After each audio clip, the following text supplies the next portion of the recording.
Sudan के मर्रा पहाड़ों पर 31 अगस्त को आई एक भीषण भूस्खलन ने पूरे इलाके को तहस नहस कर दिया है।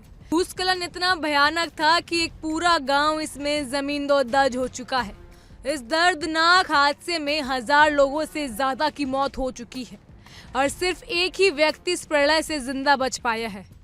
ये घटना सूडान के लिए एक और बड़ी त्रासदी बन गई है, जो पहले से ही युद्ध, भूखमरी और डिस्प्लेसमेंट की समस्याओं से जूझ रहा है।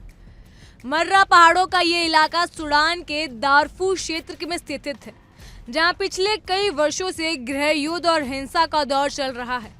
इस कारण लाखों लोग अपने घर छोड़कर सुरक्षित जगहों की तलाश में भटक रहे हैं।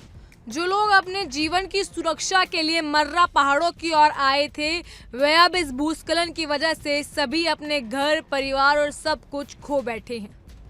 सूडान लिबरेशन आर्मी यानी SLA ने इस आपदा की पुष्टि की है और कहा है कि पूरा गांव मलबे में दब गया है। मृतकों की बड़ी संख्या में महिला और बच्चे भी शामिल हैं, जो इस त्रासदी की भयावहता को और बढ़ा देते हैं। ये भूस्खलन उस समय आया जब भारी बारिश ने मर्रा पहाड़ों की मिट्टी को कमजोर कर दिया था। अचानक आई इस आपदा ने हजारों लोगों की जानें ले ली और उनके परिवारों को पूरी तरह तबाह कर दिया। जो लोग पहले ही युद्ध और गरीबी से जूझ रहे थे, अब वे प्राकृतिक आपदा की चपेट में आ गए। इस क्षेत्र की जटिल सुरक्षा स्थिति और खराब रास्तों के कारण राहत कार्यों में काफी मुश्किलें आ रही हैं। हालांकि SLA ने संयुक्त राष्ट्रीय और अंतर्राष्ट्रीय मानवीय संगठनों से तुरंत मदद की अपील की है। वे चाहते हैं कि राहत कार्य तेजी से शुरू हो सके, ताकि फंसे हुए लोगों तक खाना, पानी और दवाइयों का इंतजाम हो सके। लेकिन मर्रा पहाड़ों का दुर्गम इलाका और बुनियादी सुविधाओं का अभाव राहत कार्यों को बहुत कठिन बना देता है।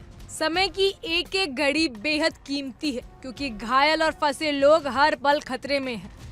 सूडान में पहले ही एक बड़ा मानवीय संकट चल रहा है। गृह युद्ध के कारण लाखों लोग विस्थापित हो चुके हैं। देश की आधी से ज्यादा आबादी भूख और दवाइयों की कमी की सामना कर रही है। ऐसे हालात में ये प्राकृतिक आपदा और भी विनाशकारी साबित हुई है। दारफूर क्षेत्र में लगातार हो रही लड़ाइयों ने हालात को और बदतर बना दिया है।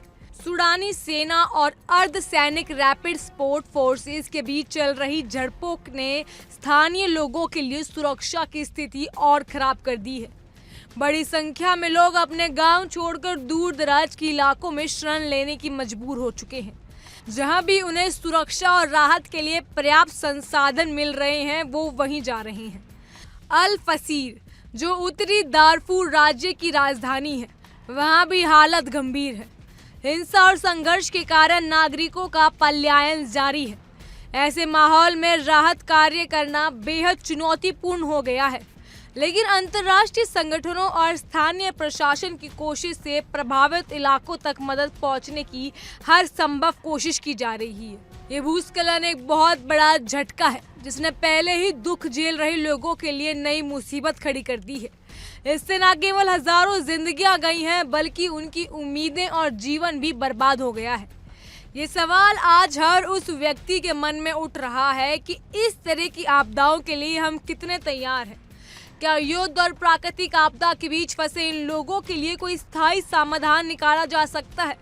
कैसे हम इस आपदा के प्रभाव को कम कर सकते हैं और कैसे प्रभावित लोगों की मदद कर सकते हैं? मर्रा पहाड़ों का ये भूस्खलन त्रासदी सिर्फ सूडान की समस्या नहीं, बल्कि पूरी दुनिया के लिए एक चेतावनी है। ये हमें याद दिलाती है कि प्राकृतिक आपदाएं और मानवीय संघर्ष मिलकर कितने विनाशकारी हो सकते हैं। हमें एक साथ आकर इन संकटों का सामना करना होगा, ताकि भविष्य में ऐसी त्रासदियों से बचा जा सके। आपकी राय हमें कमेंट सेक्शन में जरूर साझा कीजिएगा। फिलहाल के लिए इतना ही। तमाम खबरों के लिए फॉलो कीजिए इंडिया डेली को।